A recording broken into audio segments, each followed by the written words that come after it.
World food festival का PM Modi ने किया उद्घाटन, बोले स्वाद और तकनीक का फ्यूजन देगा नए भविष्य को जन्म। दिल्ली एनसीआर की हवा में घुला जहर, लोगों को सांस लेने में हो रही परेशानी, डॉक्टरों ने दी मास्क लगाने की सलाह। बिग बॉस विनर एल्विश पर सांपों की तस्करी का आरोप, एल्विश समेत 6 पर केस दर्ज, 3 राज्यों में पुलिस कर रही तलाश। तेलंगाना में ओवैसी का बड़ा ऐलान, बोले एआईएमआईएम 9 सीटों पर लड़ेगी विधानसभा चुनाव, कल जारी होगी उम्मीदवारों की लिस्ट। लोकसभा चुनाव से पहले तैयारियों में जुटी बीजेपी, जेपी नड्डा ने प्रयागराज में पार्टी पदाधिकारियों को दिए दिशा निर्देश।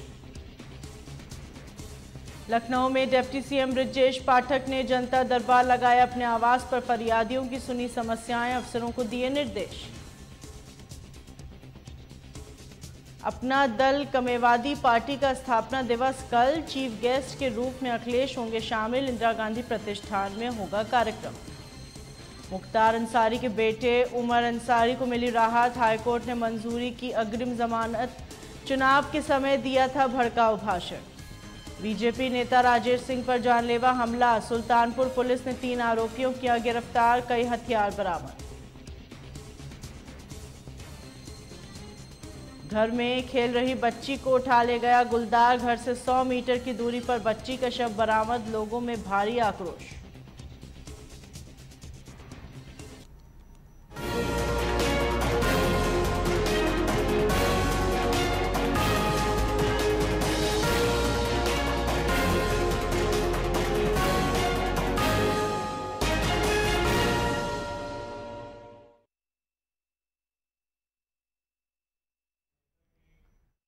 नमस्कार, स्वागत है आपका। आप देख रहे हैं न्यूज लाइव, मैं हूं आपके साथ है ना। मुस्लिम यूनिवर्सिटी का बयान देने के बाद चर्चा में आए कांग्रेस के पूर्व उपाध्यक्ष आकिल अहमद ने अपनी पार्टी बना ली है। इतना ही नहीं, उनकी आम इंसान विकास पार्टी लोकसभा चुनाव में उत्तराखंड की सभी 5 सीटों पर चुनाव लड़ने की भी तैयारी कर रही है। हरिद्वार के बहादुराबाद स्थित एक निजी होटल में पार्टी में कई लोग शामिल हुए। मीडिया से बात करते हुए आकिल अहमद ने कांग्रेस और हरीश रावत पर निशाना साधते हुए कहा, कांग्रेस में अब मुसलमानों और दलितों की उपेक्षा की जा रही, पार्टी अपने मुस्लिम नेताओं से किनारा कर रही है। साथ ही उन्होंने हरीश रावत पर भी हरिद्वार और देहरादून के मुसलमानों को धोखा देने का आरोप लगाया। हमने कई लोगों को जो है पार्टी संगठन में जो है जिम्मेदारी दी है, और आज जो हमारे यहाँ पे जो लोग पहुंचे वो अन्य पार्टियों से है। कोई बीएसपी छोड़ के जो है आम इंसान विकास पार्टी ज्वाइन कर रहा है, कोई बीजेपी से छोड़ के जो है आम इंसान विकास पार्टी ज्वाइन कर रहा है, कोई आम आदमी पार्टी छोड़ के, कांग्रेस छोड़ के जो है काफी लोग हमारे साथ में आ रहे हैं। और हम लोग तो क्या है, मैंने तो 16 साल कांग्रेस को दिए, अहमद पटेल जी ने पूरा जीवन अपना कांग्रेस को दिया। आज छत्तीसगढ़ का अधिवेशन देखो या जो है आप राजस्थान में अधिवेशन देखो, एक भी फोटो किसी मुस्लिम लीडर की नजर नहीं आ रही जो है, तो हम क्या कहेंगे जो है, तो हम यही कहेंगे कि मुसलमानों को खाली यूज किया जा रहा, किनारा कर रही है, बिल्कुल किनारा कर रही है जो है। और हरीश रावत जी ने भी जो है मुसलमानों के साथ, मुसलमानों को, हरिद्वार के मुसलमानों को भी और देहरादून जिले के मुसलमानों को भी धोखा देने का काम किया। उनसे जो लोग जुड़े हुए थे, जो वादे उन्होंने हरीश रावत जी ने उनसे किए, वो एक पग खड़ा नहीं उतरे।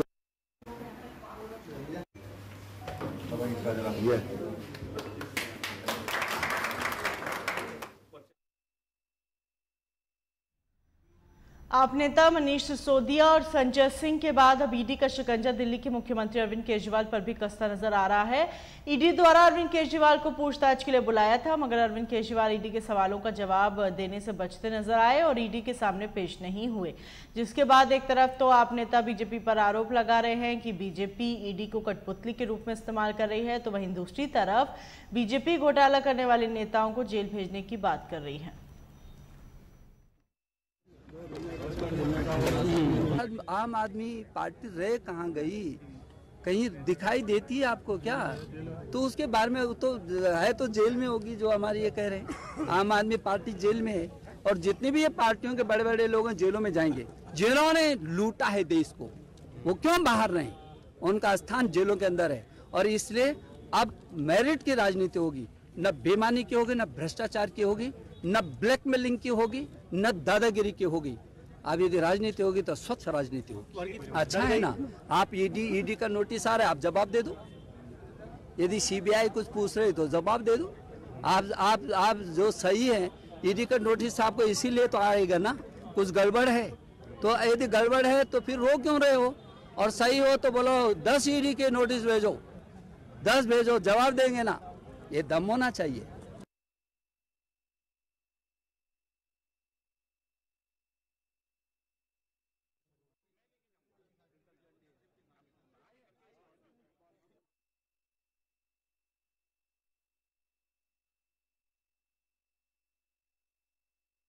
लोकसभा 2024 के चुनाव से पहले राजनीतिक गर्माहट भी तेज हो गई है।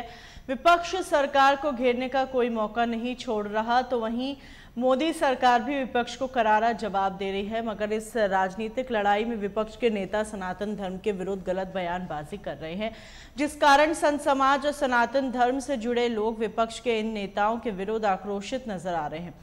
सनातन धर्म के विरोध को देखते हुए जल्द ही संतों का एक प्रतिनिधिमंडल प्रधानमंत्री नरेंद्र मोदी से मुलाकात कर सनातन धर्म का विरोध करने वालों के लिए कड़ा कानून बनाने की मांग करेगा। वहीं संत समाज राम मंदिर के उद्घाटन को लेकर भी काफी उत्साहित नजर आ रहे हैं। यह जो इंडिया ठगबंधन बना है, यह सनातनियों को मिटाने के लिए, सनातन धर्म को मिटाने के लिए बना हुआ है। लेकिन उन्हें नहीं पता कि जो सनातन नहीं मिटा कंस की तलवार से, जो सनातन नहीं मिटा रावण के हुंकार से, वो सनातन क्या मिटेगा ये इंडिया गठबंधन से। आदि युगों से सनातन चला आ रहा है, मिटाने वाले मिट गए, गठबंधन मिट जाएगी, लेकिन सनातन रहेगा, क्योंकि साधु संतों का सानिध्य है, परमात्मा की कृपा है। आज तक कोई मिटाने वाला रहा नहीं, वो सब मिट गया, लेकिन सनातन आदि युगों से है और अंत तक रहेगा। हमारा सनातनी है, वो हिंदू कहता है अपने आप को, तो हिंदुओं का इलाज कराना हमारे संतों का काम है। उनका दिमाग थोड़ा गड़बड़ा गया है, कोई बात नहीं है, वो क्या बोलते हैं उनको खुद ही पता नहीं है दूसरे दिन। तो उनका इलाज के लिए सारी व्यवस्था खड़ा खर्च देने को तैयार है। जब भी वो अखिलेश यादव जी फोन करेंगे कि मैं उनको भर्ती करा दिया, तो उनके सब व्यवस्था अखाड़े के द्वारा हमारे उठाएंगे, उनका दिमाग ठीक हो जाए। बहुत जल्दी प्रधानमंत्री से मिल है 2 चीजों के लिए। एक तो सनातन आयोग बने और वह आयोग का अध्यक्ष हमेशा कोई न कोई महात्मा हो, ऐसा नहीं कोई बन जाए जिसे कुछ पता ही नहीं सनातन को। सनातन आयोग का अध्यक्ष वो बने और ऐसी जो भी कार्रवाई हो उसको आजीवन कारावास तक प्रावधान हो, तभी डर भय बनेगा। हम लोग किसी की मृत्यु की बात, तो फांसी की बात नहीं कर सकते, हम लोग संत हैं, लेकिन आजीवन कारावास हो, उसके अंदर डर पैदा हो, भय पैदा हो। आज आप किसी और पंथ संप्रदाय के विरुद्ध में आप नहीं बोल सकते, लेकिन सबसे आसान लोगों को, सनातनियों को हो गया है। हम लोग के जीवन का सबसे सुखद क्षण है जब उनकी आधारशिला रखी गई, उस दिन से हम लोग दीपावली रोज मना रहे हैं। राम का भव्य मंदिर बने, इससे संतों के लिए अच्छा क्या हो सकता है। और आज 22 तारीख को माननीय प्रधानमंत्री जी वहां उनका पूजा करके उस दिन से सभी के दर्शन के लिए खोला जाएगा। यह एक भी बड़ी दीपावली का समय है, बड़े हर्ष के समय है, बड़े हम लोग का खुशी का क्षण है। संतों का ही नहीं, पूरे विश्व में जितने सनातनी हैं सबके लिए यह बहुत सुखद क्षण, क्योंकि कई 100 वर्षों से यह लड़ाई चलती आ रही थी और वह गौरव क्षण के हम लोग उस समय हैं। यह हम लोगों के लिए बहुत बड़ी बात है जीवन की। संत समाज नहीं होता तो आज राम मंदिर यदि नहीं बन पाता, क्योंकि कांग्रेस ने तो कह दिया कि भाई राम का अस्तित्व भी कुछ नहीं है, राम सेतु का अस्तित्व कुछ नहीं है। उसके बाद संतों की लड़ाई से तो आज यहाँ तक मान लीजिए जो पहुंचा, आज मान लीजिए मोदी जी भी हैं तो संतों के कृपा से ही आए हैं, सनातनियों के, हिंदुओं के वोट से ही आए हैं।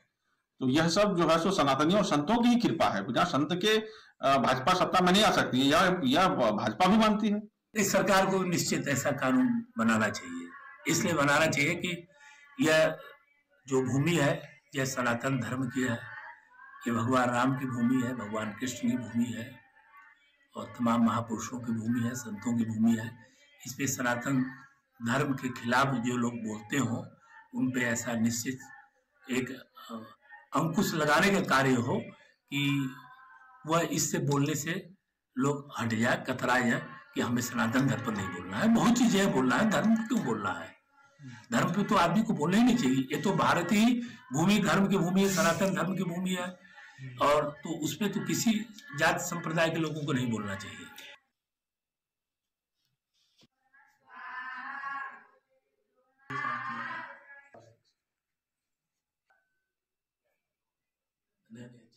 दशहरे से शुरू हुए हिंदुओं के त्योहारों को देखते हुए बाजारों में भीड़ जुटनी शुरू हो गई। इन दिनों बाजारों में ज्वेलर्स, मोबाइल और कपड़ों की दुकानों पर भीड़ देखने को मिल रही है।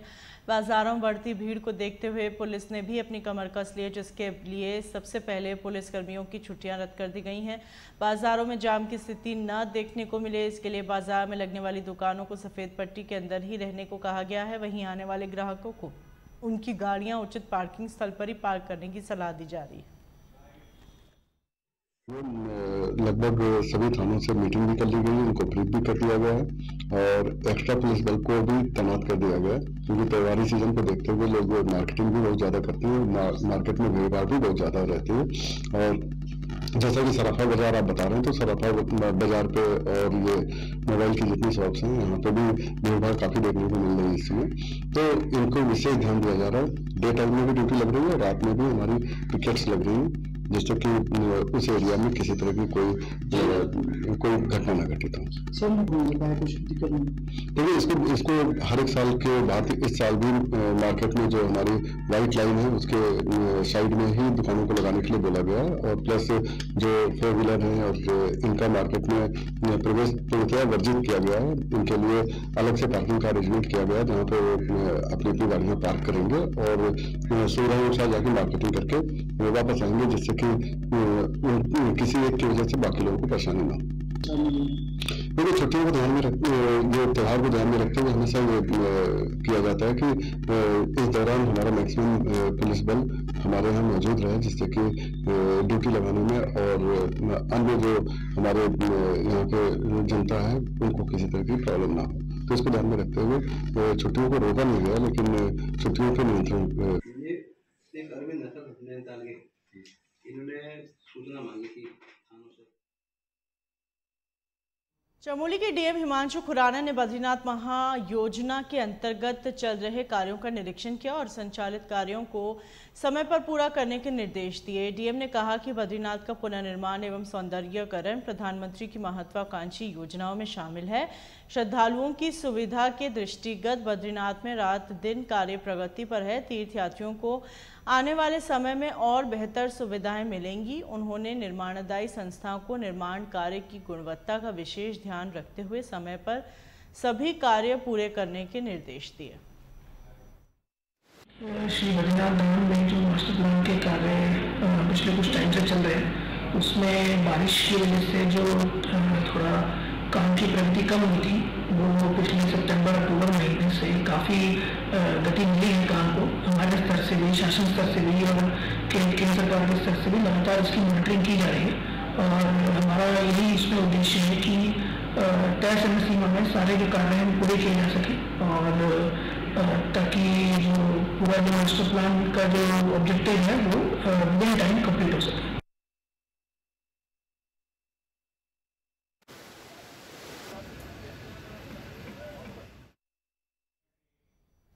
उत्तराखंड किसान मोर्चा ने प्रदेश सरकार से जल्द गन्ना मूल्य घोषित करने की जोरदार मांग की। वहीं किसानों ने इकबालपुर चीनी मिल में करोड़ों के भुगतान करने की मांग भी की।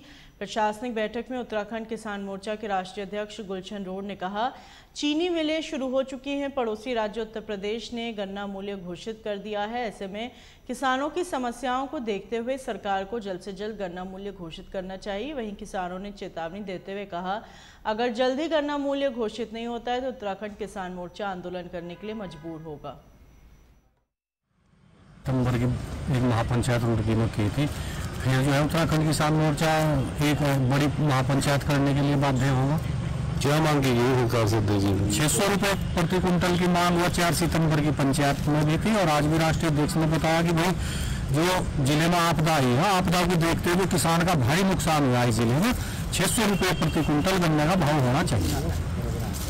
इससे कम स्वीकार नहीं होगा, इससे कम स्वीकार नहीं होगा। अगर सरकार इससे कम करेगी तो आप देख रहे हैं निकट भविष्य में 2024 आ रहा है। जैसा जनपद हरिद्वार के किसान ने विधानसभा चुनाव में भारतीय जनता पार्टी को आईना दिखाने का काम करा, ऐसे ही लोकसभा चुनाव में भी कहीं ना कहीं किसान फिर एकमत होकर उनके खिलाफ लगेगा।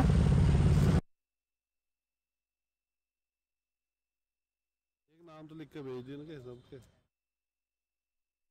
नैनीताल दुग्ध उत्पादक सहकारी संघ के अध्यक्ष मुकेश बोरा ने अपने 5 वर्ष के कार्यकाल की उपलब्धियां गिनाते हुए दुग्ध क्रांति के क्षेत्र में हुए विकास को अभूतपूर्व एवं ऐतिहासिक बताया। पत्रकार वार्ता में उन्होंने बताया कि जनपद में 558 दुग्ध समितियों से बढ़ाकर उन्हें 653 कर दिया गया है, जिनमें से 604 समितियां वर्तमान में कार्य कर रही हैं। वहीं पर्वतीय क्षेत्रों में पूर्व से दुगना दुग्ध उत्पादन शुरू करवाया गया है। दुग्ध संघ अध्यक्ष मुकेश बोरा ने कहा, उनके कार्यकाल से पूर्व अकुशल श्रमिकों को 7,000 रुपये मानदेय दिया जाता था।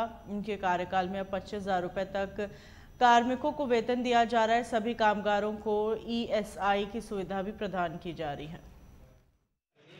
जो हमारे युवा और उचित विकास मंत्री माननीय सौरभ मोहना जी और प्रदेश के यशस्वी मुख्यमंत्री माननीय कुशल सिंह धामी जी और अपनी सरकार के सभी कैबिनेट मंत्रियों का अपनी सरकार का धन्यवाद भी ज्ञापित करना चाहता हूँ। नैनीताल दुग्ध के माध्यम से, उत्तराखंड सहकारी डेयरी फेडरेशन के माध्यम से और अपनी प्रबंधन समिति और अधिकारी कर्मचारी के माध्यम से जो सहयोग नैनीताल दुग्ध और उससे जुड़े हुए दुग्ध उत्पादकों को सरकार द्वारा, चाहे साइलेज अनुदान हो, पशुआहार अनुदान हो या भूसा अनुदान हो या दुग्ध मूल्य प्रोत्साहन एडवांस में सरकार द्वारा और माननीय मंत्री सौरभ मोहना जी के प्रयासों से और माननीय मुख्यमंत्री कुशल सिंह धामी जी ने दिया हो, तो सबके लिए आपके माध्यम से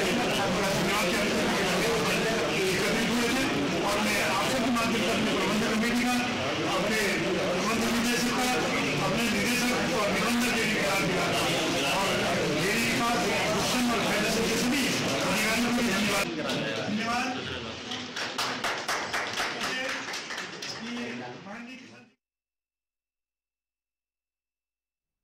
चमोली में सरकार जनता के द्वारा कार्यक्रम के तहत जिला पंचायत गोपेश्वर में रवि कृषि महोत्सव का आयोजन किया गया, जिसका शुभारंभ जिलाधिकारी चमोली हिमांशी खुराना ने किया और सभी तहसील विकास खंडों के लिए कृषि रथ रवाना किया। वहीं इस महोत्सव में कई क्षेत्रों से आई स्वयं सहायता समूहों की महिलाओं ने अपने अपने उत्पादों के स्टॉल लगाए। उन्होंने बताया, समूहों द्वारा अलग अलग उत्पाद तैयार किए जा रहे हैं। अगर उन्हें विपणन का सही केंद्र मिले तो आजीविका के लिए बड़े माध्यम बन सकते हैं।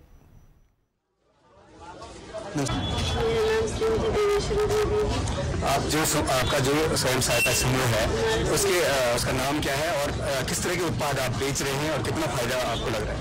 हमारे समूह का नाम एक स्वयं सहायता समूह है और हम पूरी जैविक खेती करते हैं और उसमें सारी जैविक उत्पादन जैसे गणेश की दाल से उड़द हो गई और सोयाबीन हो गया, काले भट्ट हो गए, मंडवे का आटा है, घर के चावल है, हम सारी जैविक खेती करते हैं और हम अपना स्टॉल स्वयं लगाते हैं और इससे हमें बहुत ज़्यादा फायदा होता है। देखिए, आज कृषि विभाग द्वारा आयोजित कृषक महोत्सव जो पूरे प्रदेश स्तर पर आयोजित किया जा रहा है और हर जनपद में और न्याय पंचायत स्तर पर भी इस कार्यक्रम को आयोजित किया जा रहा है। और आज के टाइम पे जैसे 2023 को इंटरनेशनल ईयर ऑफ मिलेट्स भी घोषित किया गया है, तो उसमें हमारे जनपद में कई ऐसे उत्पाद हैं जो इसकी श्रेणी में आते हैं, जैसे मंडवा है, झंझुरा है। तो उनको प्रमोट करने के लिए, क्योंकि बहुत न्यूट्रिशनल वैल्यू है इनकी, बहुत ज़्यादा पौष्टिक रूप से इसको उगाया जाता है और कई लोग इसको शहरों में, गाँव में इसको रीडिस्कवर कर रहे हैं। तो इन सब चीज़ों को एक नेशनल और इंटरनेशनल स्केल पर लाने के लिए ये जो कृषक महोत्सव है और इस तरह के जो कार्यक्रम हैं आयोजित किए जा रहे हैं, ताकि एक जगह पर कृषकों को एक अच्छा दाम मिले अपनी फसल के लिए। साथ ही साथ जो ऐसे हमारे प्रोडक्ट हैं जो बहुत ट्रेडिशनली बहुत न्यूट्रिशनली रिच है और जिनकी बहुत वैल्यू है, उनको भी मैम ये भी ना ये भी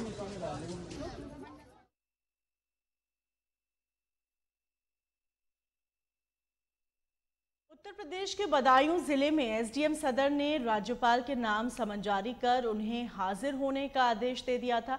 इस आदेश की प्रति सामने आते ही हड़कंप मच गया और इस मामले के बाद राज्यपाल आनंदीबेन पटेल की ओर से उनके सचिव ने डीएम को पत्र भेजा था, जिसमें चेतावनी दी गई थी। वहीं इस मामले में शासन ने समन जारी करने वाले एसडीएम को सस्पेंड कर दिया और डीएम ने पेशकार को निलंबित कर दिया। बता दें, सदर तहसील के एसडीएम ने अपने न्याय कोर्ट से विधि व्यवस्थाओं को नज़रअंदाज करते हुए राज्यपाल के नाम समन 18 अक्टूबर को जारी कर दिया और इसमें एसडीएम कोर्ट में अपना पक्ष रखने के लिए हाजिर होने का आदेश दिया है।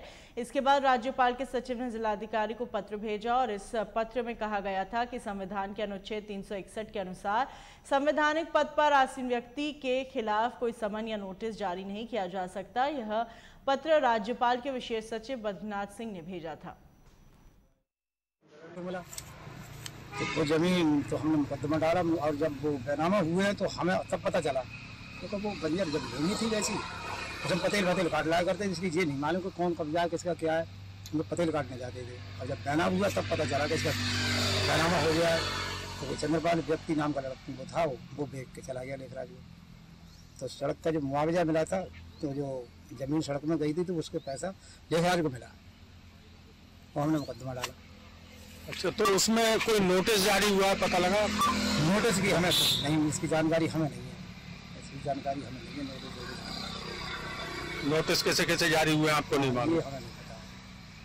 तो वो वहाँ कोर्ट में ही पता होगा, कैसे पता होगा? हाँ, कोर्ट को नहीं मालूम होगा, हमें नहीं मालूम है इसके संबंध में। के कोर्ट से प्रदेश के राज्यपाल को सम्मन जारी होना ये बड़ी दुर्भाग्यपूर्ण स्थिति है।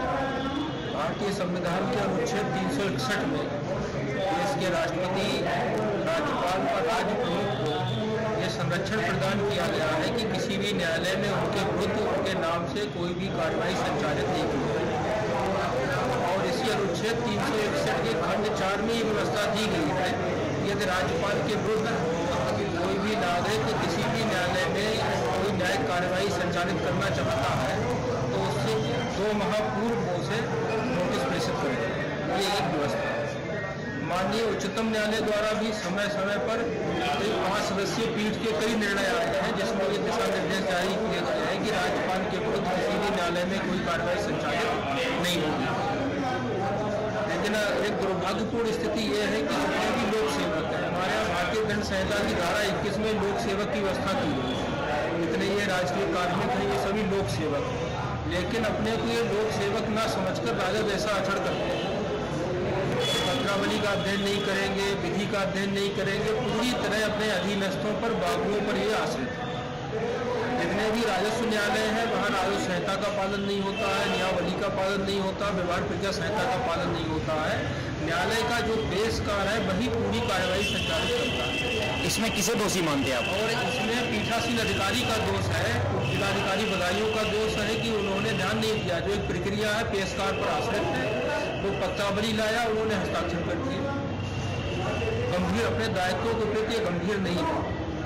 बड़ी दुर्भाग्यपूर्ण स्थिति है और इसमें इनके विरुद्ध कार्रवाई आवश्यक है कि राज्यपाल के विरुद्ध भी ये नोटिस जारी कर सकते हैं। ये तो जिलाधिकारी का साहस देकर, क्योंकि ये लोग इस तरह के कार्य करते रहते हैं और इन्हें संरक्षण प्रदान करने का कार्य किया जाता है, ये बच जाते हैं। तो इसलिए अब इस बार ये बहुत बड़ी गलती है और ये गलती क्षमा योग्य नहीं है।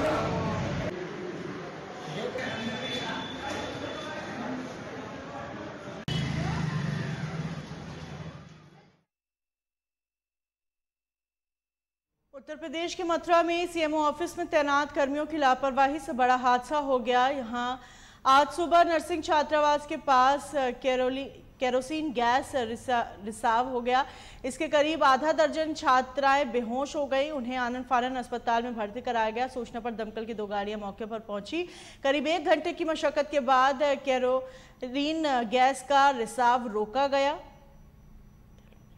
बताया जा रहा है करीब 20 साल पहले सीएमओ ऑफिस के पास स्थित पंप हाउस में जिला अस्पताल को पानी की सप्लाई होती थी। जिला अस्पताल में पंप हाउस बना तो यहां से सप्लाई बंद हो गई, तभी से पंप हाउस बंद पड़ा है। इसमें क्लोरीन के 100 किलो से भरे 2 सिलेंडर रखे हुए थे। कई वर्षों से किसी ने इस पर ध्यान नहीं दिया और आज सुबह सिलेंडर से रिसाव शुरू हो गया।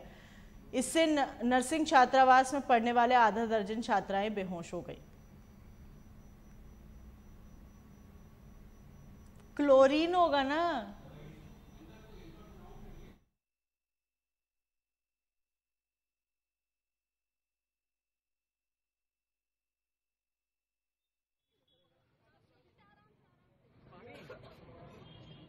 मिर्जापुर मंडलीय अस्पताल में जांच के नाम पर गरीब मरीजों का शोषण नहीं रुक रहा है। अस्पताल में रात के समय तो बाहरी पैथोलॉजी सेंटरों के संचालक पहुंचकर मनमाना पैसा लेकर जांच तो कर रहे थे, अब दिन में भी वे मरीजों का रक्त निकालकर जांच कर रहे हैं, जिसका वीडियो सोशल मीडिया पर वायरल हो रहा है। वहीं प्रमुख चिकित्सा अधिकारी ने कहा, अस्पताल के अंदर किसी प्राइवेट पैथोलॉजी केंद्र के जांचकर्मी का प्रवेश वर्जित है।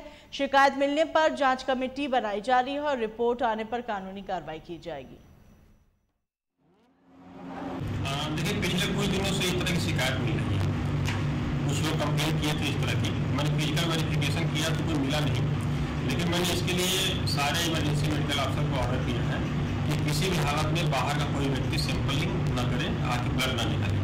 कभी कभी ऐसा होता है कुछ लोग वॉलंटरी खुद से इंटरेस्ट लेकर के बाहर की जांच करवाना चाहते हैं, तो उनको हम फोर्सफुली रोक नहीं सकते। लेकिन अगर हमारा डॉक्टर या स्टाफ किसी भी मरीज के लिए ब्लड निकलवाने के लिए अगर किसी बाहरी व्यक्ति को बुलाता है तो उसके खिलाफ तत्काल कार्रवाई करने के लिए मैंने चौकी इंचार्ज को लिखा है। अगर बाहरी व्यक्ति ब्लड निकालता हुआ या पैसे लेते हुए दिखा तो उसको तुरंत गिरफ्तार करें, उचित धारा में मुकदमा दर्ज करें और उसको जेल में दें। और जो कंसर्निंग व्यक्ति जो बुलाया है, चाहे हमारे डॉक्टर हो चाहे हमारे स्टाफ हो, उनके खिलाफ उचित कार्रवाई करें। और अगर मेरे नॉलेज में आती है चीज़ें तो मैं जो भी डिसिप्लिनरी एक्शन विभागीय कार्रवाई जो भी करना करूँगा। इस वीडियो का संज्ञान में ले करके समझ के खिलाफ अभी अनुशासनात्मक कार्रवाई और जो विभागीय कार्रवाई होती है वो करने के लिए मैं एक जांच कमेटी गठित कर दे रहा हूँ। उसके बाद में इसकी विभागीय कार्रवाई करूँगा।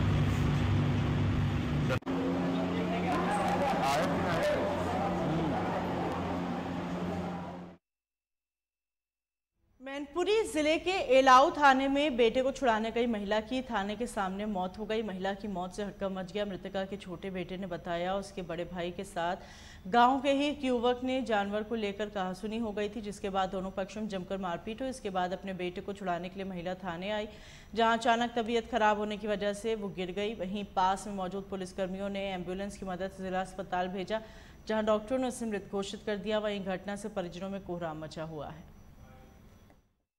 छोटे क्या घटना हुई बाकी सर? घटना लेके नहीं जाएगा तो मैंने लड़के से बोल दिया तो मैं बेटा उस गाँव भैंसा लेके मत जाना। मैंने लड़कों की समझा दिया, बीवी को भी समझा दिया। उसके बाद ये लड़का मुझे मिला तो मैंने इससे बोला, मैंने कोई बात है तो मुझसे बोल, तू बच्चों से मत बोल, बच्चों को कितनी समझ है, औरत से मत बोल, तू इनसे क्यों बोलता है? तो सर यही बोला ये फिर उसे समझा दे। तो मैंने उसे समझाया तो सर ऐसा हुआ, इसे पुलिस उठा के ले गई। मेरी बीवी जब थाने गई, मेरी बीवी की मारा पीटी की है तो बीवी थाने गई तो इसे पुलिस ले गई उठा के अमित को। फिर सर उसने पता नहीं क्या लिखवाया तो पुलिस आई, मेरे को भी उठा लिया। फिर पीछे से मेरी माँ आई तो थाना इंचार्ज कोतवाली और प्रधान जी वहाँ पे बैठे हुए थे। सर उन लोगों से कहा कि ऐसे ऐसे मेरे बेटे का कोई कसूर नहीं, वो थाने की। तो सर इन्होंने बोले अगर उसको छूट जाएगा ये वो तो तुम घर जाओ। माँ की कैसे मृत्यु हुई? माँ को सर उन्होंने इसने डंडा फंडा मारा। किसने? अमित ने माँ को मारा। अमित तो थाने बनता, कहाँ से डंडा मार देगा सर? अमित तो नहीं, उससे पहले विवाद हो गया था। पहले मारपीट की? हाँ, पहले मारपीट हो गई, तब पुलिस बाद में लेके आई। पुलिस बाद में लेके आई जब इनकी मारपीट हो गई सर, तब उसे उठाया। मैं घर पे नहीं था, जब घर पे आया तो माँ मेरी घर पे थी और बीवी बच्चे घर पे थे। तो उन्होंने फोन किया, बोले कि उसे उठा के लाओ। तब सर मुझे उठाया, मुझे पता नहीं था। माँ वहाँ पहुंची, जाने के बाद माँ की डेथ हो गई और कोई थाना इंचार्ज किसी ने भी कोई सुनवाई नहीं की। एम्बुलेंस मंगवाई और यहाँ लेके आया, वो रास्ते में ही सर खत्म हो गई।